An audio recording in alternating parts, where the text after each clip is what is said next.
महोदय,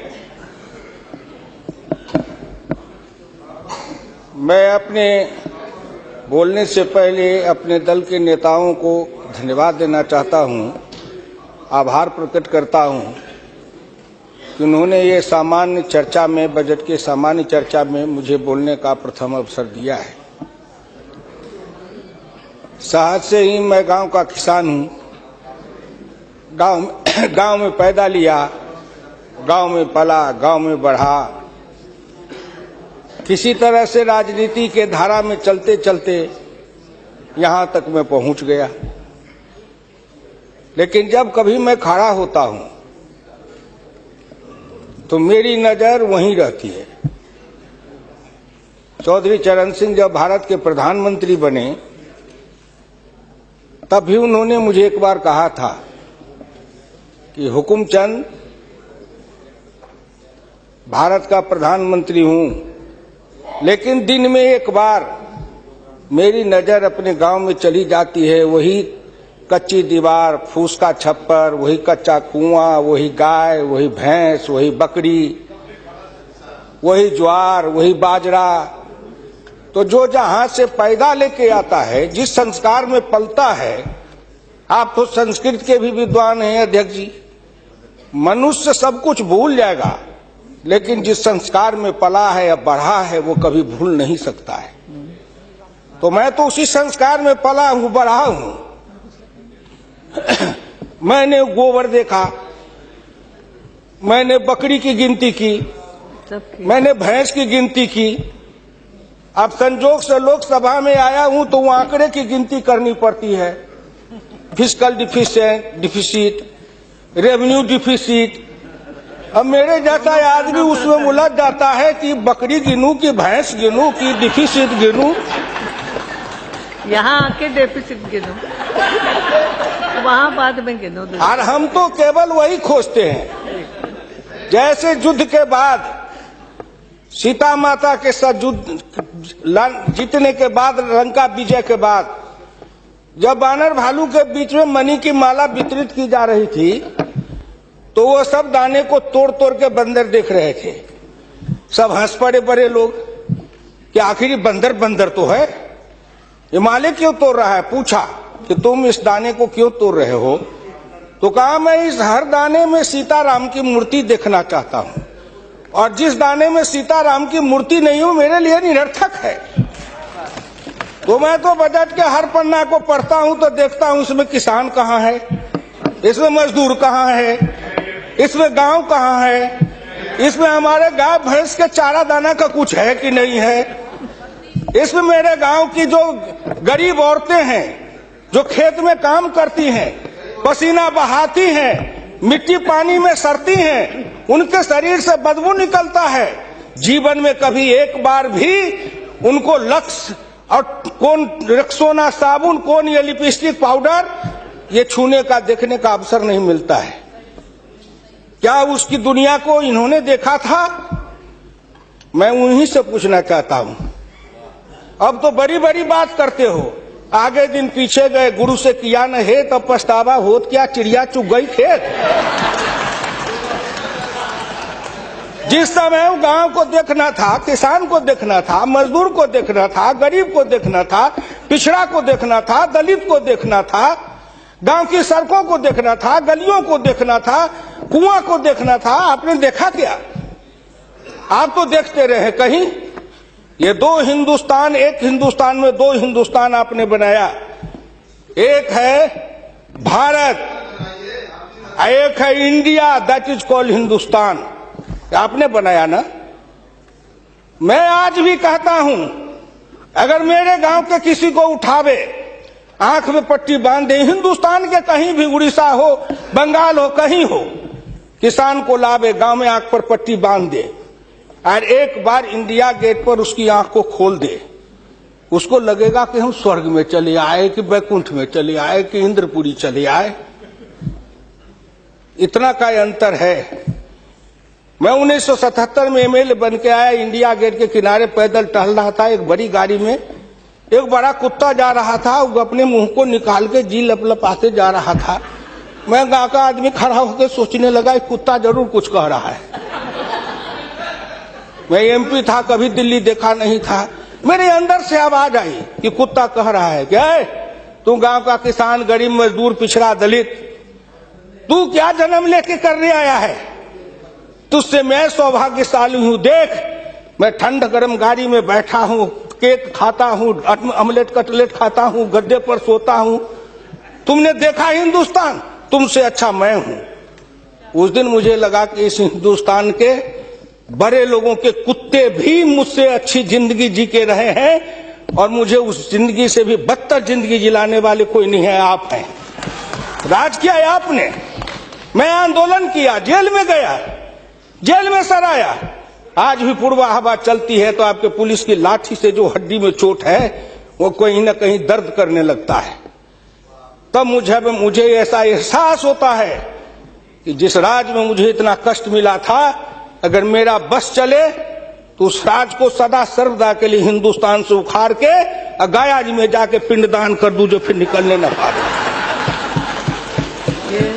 क्या बात करते हैं साहब? आपसे मैं आखिर में नहीं जाऊंगा। आप योजना आयोग की बात कर रहे थे, मैं अपने गुरु डॉक्टर लोहिया की बात को आपके सामने मैं दिखाना चाहूंगा। मैं नहीं बोलता, मुझे तो उन्होंने दृष्टि दी थी। इसी लोकसभा में 6 सितंबर 1963 को एक बहस हुई थी, ख्याल रखिएगा, जिस बहस ने पंडित नेहरू को भी हिला दिया था। वो बहस थी 3 आना बनाम 15 आना का। लोहिया ने कहा था, मैंने 27 करोड़ हिंदुस्तान के लिए 3 आने रोज की आमदनी कही, प्रधानमंत्री ने 15 आने रोज की और योजना मंत्री ने 7.5 आने रोज की। अब प्रधानमंत्री और योजना मंत्री आपस में निपट लेंगे कि दोनों में कौन सही है। यही आंकड़े हैं योजना आयोग के। प्रधानमंत्री का है 15 आना, योजना आयोग के मंत्री का है 7.5 आना। जिस योजना आयोग को यह भी नहीं पता 15 आना सही कि 7.5 आना सही, प्रधानमंत्री सही कि योजना मंत्री सही, उसी योजना आयोग को सर पर ढोते रहो। जो दर्शन करना चाहिए तो दर्पण माजत रहिए, दर्पण में लगा काई तो दरस कहां से पाई। क्या बात करते हैं साहब? इस हिंदुस्तान में अगर किसी का, में प्रधानमंत्री जी बैठे हैं, मैं भुक्तभोगी हूं, जिस रोग से मैं पीड़ित हूं, कहीं न कहीं उस रोग से आप भी पीड़ित हैं। वीरप्पा मोइली जी, आप भी पिछड़े वर्ग से हैं, मैं भी पिछड़े वर्ग से हूं। का दुख जाने दुखिया की, का दुख जाने दुखिया माए, जाके पैर न फटे बीमारी, सो का जाने पीड़ पर आई। आपके मल्लिकार्जुन जी भी उसी दलित समाज से हैं। आपने सामाजिक पीड़ा को झेला नहीं है, भोगा नहीं है। इस हिंदुस्तान में अगर सबसे बड़ा कारण और सबसे बड़ी चीज अगर रही है सनातन काल से, तो वह हिंदुस्तान की जाति प्रथा। उस जाति प्रथा के कारण क्या क्या नहीं भोगा हमने, और क्या नहीं भोगते हैं। अभी अभी चुनाव हो रहा था, श्री नरेंद्र मोदी जी के लिए कोई कह रहा था, मेरे ऑफिस के आगे चाय की दुकान खुलवा देते हैं, फुटपाथ पर जाओ, चाय की दुकान के लिए दुकान दे देते हैं। और कुछ कहने के लिए नहीं मिलता है लोगों को? नहीं मिलता है क्या? क्यों उपहास करते हो? मैं लोकसभा में हूं, अगर कोई कहे, शरद यादव गए थे चुनाव लड़ने के लिए अमेठी में, लोकदल से नारा लगा था, शरद यादव वापस जाओ, लाठी लेके भैंस चराओ। कर्पूरी ठाकुर जैसा नाई का बेटा गरीब, जिसके नेतृत्व में बिहार में इतना परिवर्तन किया, वो बिहार का मुख्यमंत्री बना, 27% आरक्षण दिया, हाई स्कूल तक फीस माफ किया, मिडिल स्कूल तक फीस माफ किया, 5 एकड़ से मलगुजारी माफ किया। और कर्पूरी ठाकुर के लिए नारा लगा था, कर्पूरी ठाकुर दिल्ली जाओ, छुड़ा लेके सैलून खोलो।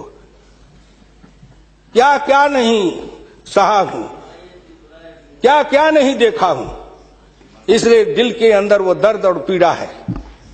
क्या फिर कहीं ना कहीं मुझे यह भी लगता है, क्या हिंदुस्तान के पिछड़े और दलित समाज के लोगों ने अपराध किया था कि उसमें जन्म लिया? किसी ने भगवान के यहां दरखास्त दिया था कि मुझको तेली बना दो, मुझको लोहार बना दो, मुझको कुर्मी बना दो, मुझको कहार बना दो, मुझको अहिर बना दो, मुझको कलवार बना दो? कोई दरखास्त देके तो नहीं आया। आज वित्त मंत्री जी को धन्यवाद देगा, प्रधानमंत्री को, कि उन्होंने बजट में कुछ ऐसी योजनाएं बनाई है जिससे हिंदुस्तान के जाति प्रथा के बंधन को ढीला करने का अवसर मिलेगा। जब उनकी आर्थिक चेतना बढ़ेगी, आर्थिक विकास होगा कब? जब गांव में पैसा जाएगा तब, गरीब के हाथ में रोजगार जाएगा तब, उनकी आर्थिक उन्नति होगी तब कहीं जाकर उनके जीवन में विकास होगा। आपने सोचा कि गांव का विकास कैसे होगा? क्या प्रधानमंत्री ग्रामीण सिंचाई योजना कोई मामूली है?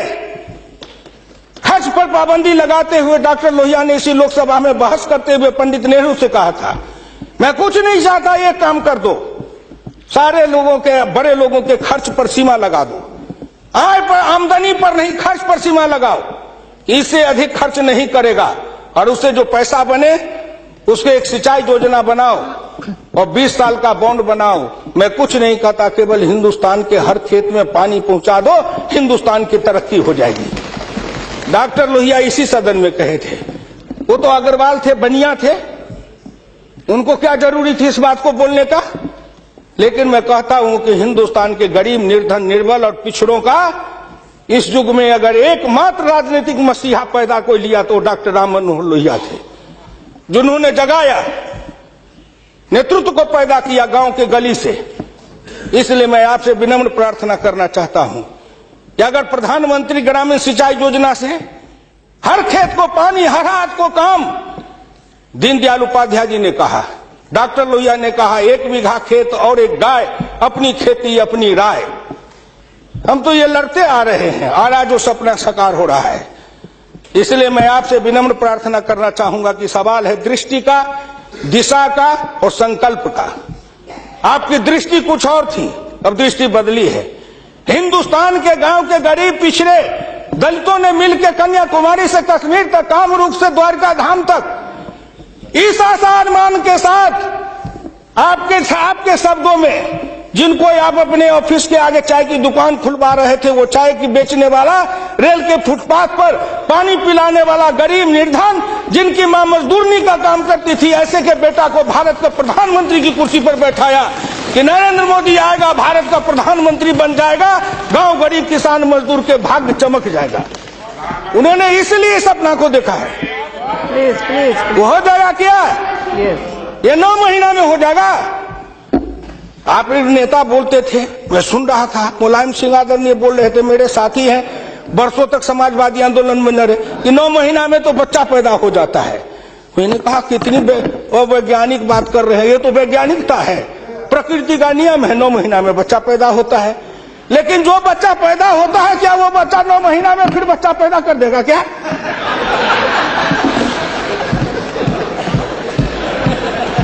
कितनी आप वैज्ञानिक बात बोल रहे हो? इस सरकार का 9 महीना हुआ, 10 महीना हुआ, सरकार पैदा हुई, अब क्या सोचते हो? आप क्या सोचते हो? इसलिए आपसे मेरी विनम्र प्रार्थना है कि संभलो, अभी भी आप संभलिए, प्लीज प्लीज, अभी आप संभलिए। आप बजट को क्या समझते हो? आप बसी रहिए। मैं वीरप्पा मोइली साहब नहीं हूं। वीरप्पा मोइली साहब आंकड़े बता रहे थे, मैं उन आंकड़ों का जवाब दे रहा हूं कि आपने इतने दिन ये आंकड़े अब हमको पढ़ा रहे हैं। आपने क्या आंकड़े पढ़े थे? आपने आंकड़े पढ़े? 1951 में किसान थे 71.9%, 211 आपका राज, घट के हो गए 45.10 पॉइंट, 26.08 पॉइंट, किसान गायब हो गए। कहां गायब हो गए? कहीं नहीं गायब हुए। खेतिहर मजदूर थे 28.1 पॉइंट, और वो घट करके हो गए 17.5, वो बढ़ गए 26.08। अध्यक्ष महोदय, जितना किसान गमा उतना खेतिहर मजदूर बनाया। ये आंकड़े नहीं है क्या? ये सच है कि नहीं? तो आप बजट बनाते रहो। बड़े बड़े अर्थशास्त्री आए, एक विद्वान आए अर्थशास्त्र के, कहां से? वो हार्वर्ड वाले। हमने कहा हार्वर्ड, हमने कहा देश को कर देगा हार्वर्ड। ये हार्वर्ड वाला हार्वर्ड करेगा। हिंदुस्तानी अर्थशास्त्री चाहिए अरुण जेटली के जैसे। आज ये कहां गए बोलिए? अगर ये चौधरी चरण सिंह हिंदुस्तान के जितने कृषि अर्थ ग्रामीण अर्थशास्त्री हुए, जेसी कुमारप्पा से लेकर चौधरी चरण सिंह तक, सबने एक ही बात कहा, खेती पर से जो जो भार घटेगा त्यों तो गांव की उन्नति होगी, किसान खुशहाल होगा। खेती पर से भार को कम करो। आपने कम किया, लेकिन हमको बनाया क्या? ऑफिसर बनाते, नौकरी देते, उद्योग लगाते, हाथ में काम देते, साइकिल देते, मोटरसाइकिल पर चढ़वाते, तब न समझते। हम किसान थे, हमको मजदूर बना दिया, झुग्गी झोपड़ी में डाल दिया, गंदी जिंदगी, कीड़े की जिंदगी जीने के लिए हमको रख दिया। जो गांव में बसने वाले थे वो 82.7 थे और घट के हो गए 68.08। 14% गांव के लोग गायब हो गए। कहां गायब हो गए? गायब होके कहां गए?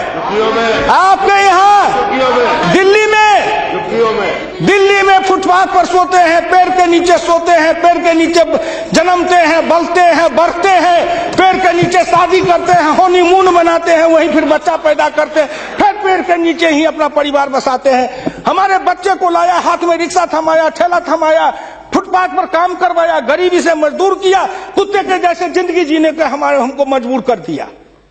और ऊपर से आप बताते हैं कि हम अब तुम्हारे लिए क्या दे दिया? फूड सिक्योरिटी दे दिया। फूड सिक्योरिटी, दाना उपजावे, धान उपजावे हम, गेहूं उपजावे हम, अनाज उपजावे हम, मेहनत करे हमको बस समझते हैं आप भिखमंगा।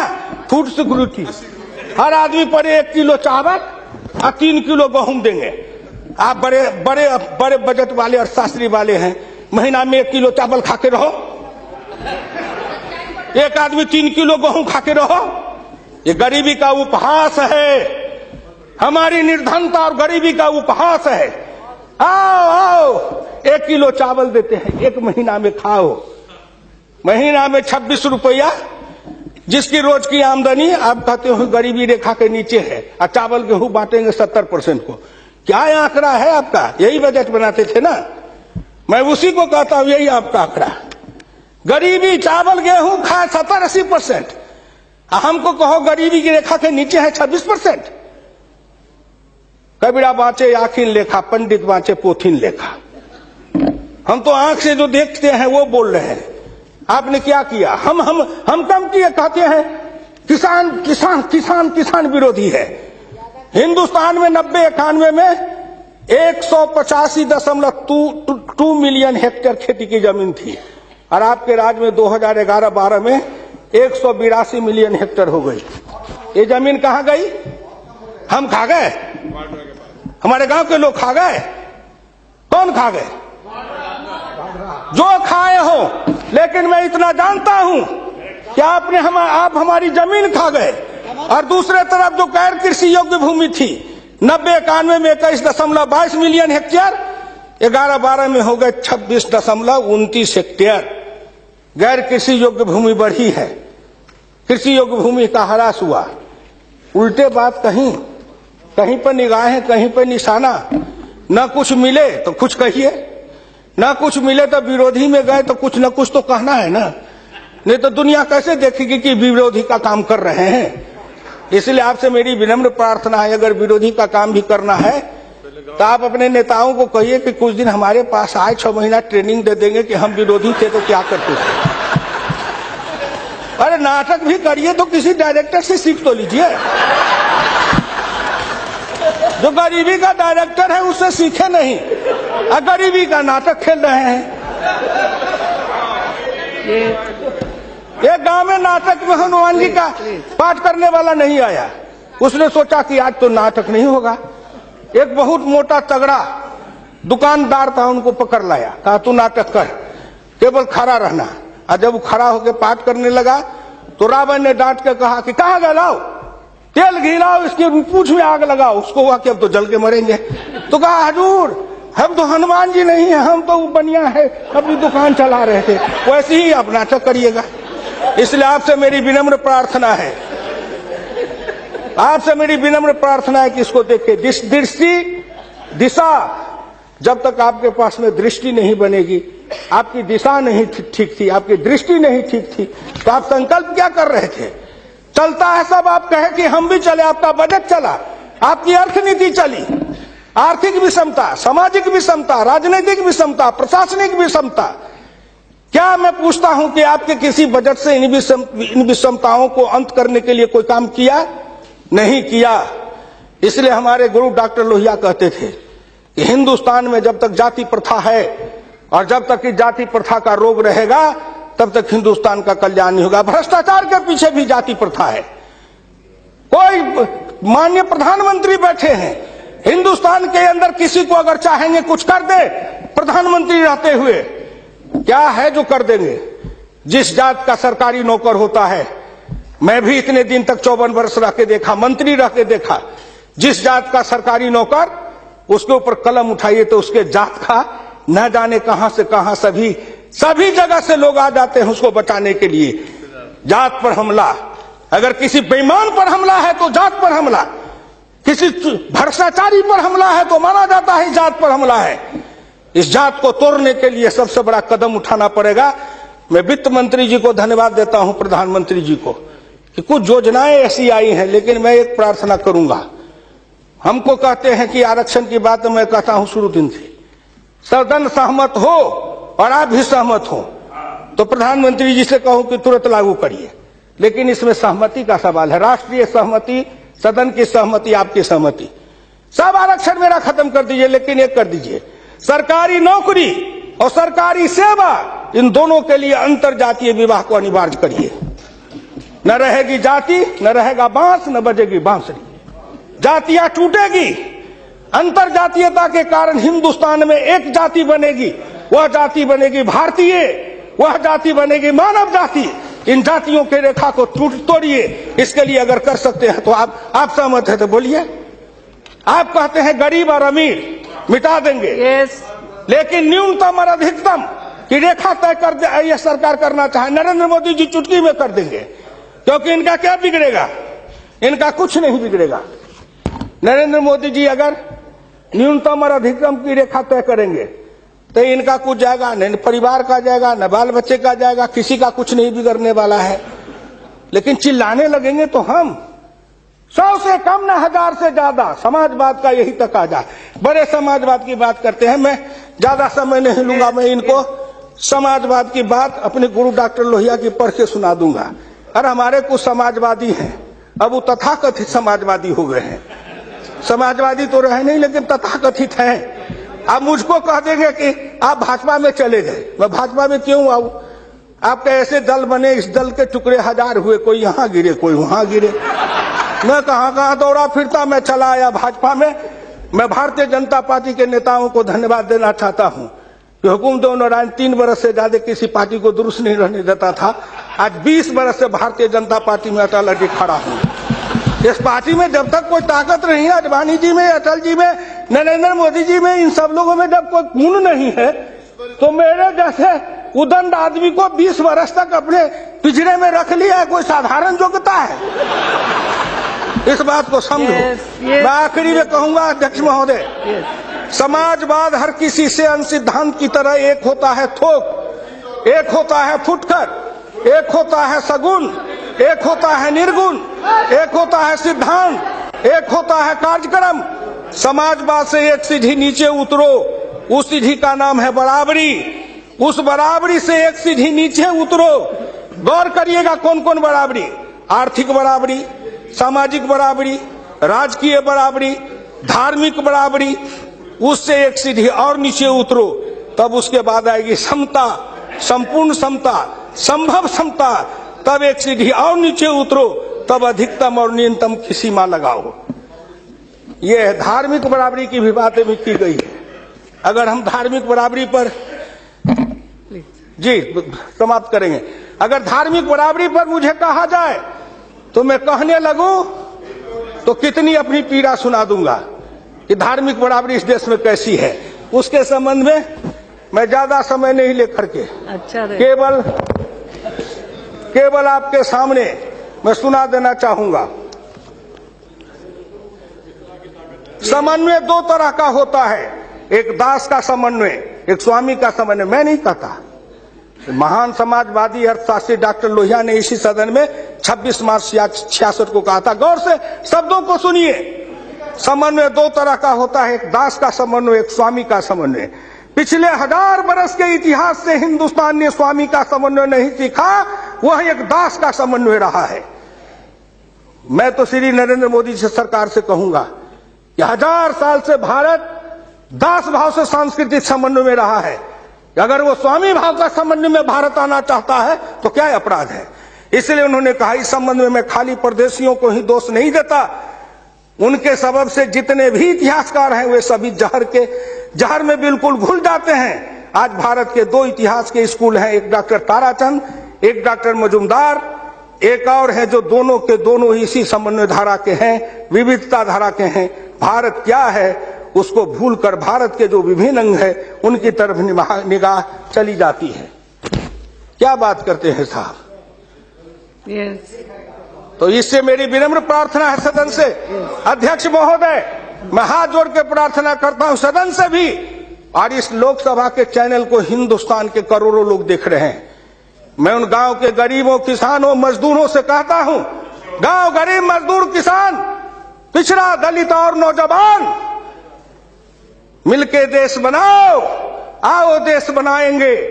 और नरेंद्र मोदी के प्रधान रहते हुए एक बार नहीं, अगर हिंदुस्तान में आपने जितने दिन रहा, एक बार में तो थोड़ी सी रेखाएं बनाई जाएगी, दूसरे बार में मिट्टी डालेंगे, तीसरे बार में तब न पिचिंग करेंगे।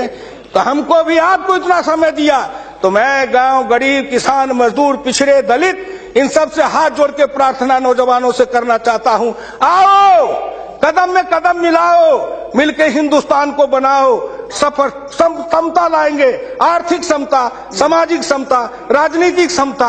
अगर इन्होंने मुझको 12 रुपया महीना पर जीवन बीमा कर दिया तो बड़े लोगों का कलेजा फटने लगा कि 12 रुपया में सबको जीवन बीमा कर रहे हैं, खेत में काम करेंगे, बीमार पड़ेंगे, मरेंगे तो हम जिम 1 रुपया, हाँ 12 रुपया साल, 12 रुपया साल, 1 रुपया महीना। तंबाकू का गुटखा भी खाते हैं तो 3 रुपया में मिलता है, उससे भी सस्ता जीवन बीमा इस सरकार ने दे दिया गरीबों को। करेजा तो इसलिए फट रहा है, करेजा में दर्द इसलिए है, इन्होंने जो और योजनाएं चलाई, गाय के पशुपालन के लिए, गाय के उत्थान के लिए योजना, इत्यादि इत्यादि कई योजनाएं हैं, क्या गिनाऊं। हरि अनंत हरि कथन अनंत, मुद्रा बैंक बनाए, उसमें छोटे इकाई वाले को कर्जा देंगे, छोटी इकाई, वो छोटी इकाई का जो गांव वाला कर्जा खाएगा उसको किसको देंगे ये। इसलिए आपसे मेरी विनम्र प्रार्थना है कि 1 सेकंड में, 1 मिनट में इस बात को कह के खत्म करूंगा। राष्ट्रीय नमूना सर्वे के मुताबिक देश में 5.70 करोड़ उद्यमी हैं, इनमें 11 लाख करोड़ रुपए की पूंजी लगी हुई है, इनसे 12 करोड़ लोगों को रोजगार मिल रहा है। लेकिन इस क्षेत्र के उद्यमियों को पूंजी में कर्ज का हिस्सा केवल 4% है, जबकि अनुमान के अनुसार बीते 22 वर्षों में बड़े उद्योग में 50 से 60 लाख करोड़ रुपए की पूंजी लगी हुई है, इनसे मात्र 22 लाख लोगों को रोजगार उपलब्ध है। ये छोटे उद्योग, फरहई को, लोहार को, कुम्हार को, हजाम को, ये जो छोटे छोटे, ये जाति छूटेगी इससे। जाति आधारित हिंदुस्तान में पेशा है और पेशा के आधार पर जाति बनाया गया। अब इन रोजगार के जरिए उनके हाथ को काम देंगे, उन छोटे उद्यमियों को रोजगार देंगे। इनके कलेजा में दर्द हो रहा है कि नरेंद्र मोदी आया है, मुद्रा बैंक बनाएगा, गांव के गरीबों के हाथ में रोजगार जाएगा। ये गरीब बनेंगे पहलवान, गरीब बनेंगे विद्वान, गरीब बनेंगे बुद्धिमान, गरीब के हाथ में दम ताकत आएगी तो आपके आगे शर्म गच्छामी नहीं होंगे, न फूड सिक्योरिटी खाएंगे, न मनरेगा खाएंगे। हम अपने पसीना और पुरुषार्थ से, अपनी कमाई से इस देश को बनाएंगे। हम आपके भिखमंगा बन के जिए हैं, अब हम स्वाभिमान के साथ जिंदा रहना चाहते हैं। इसलिए मैं भारत के प्रधानमंत्री और वित्त मंत्री को धन्यवाद देता हूं। बहुत बहुत धन्यवाद।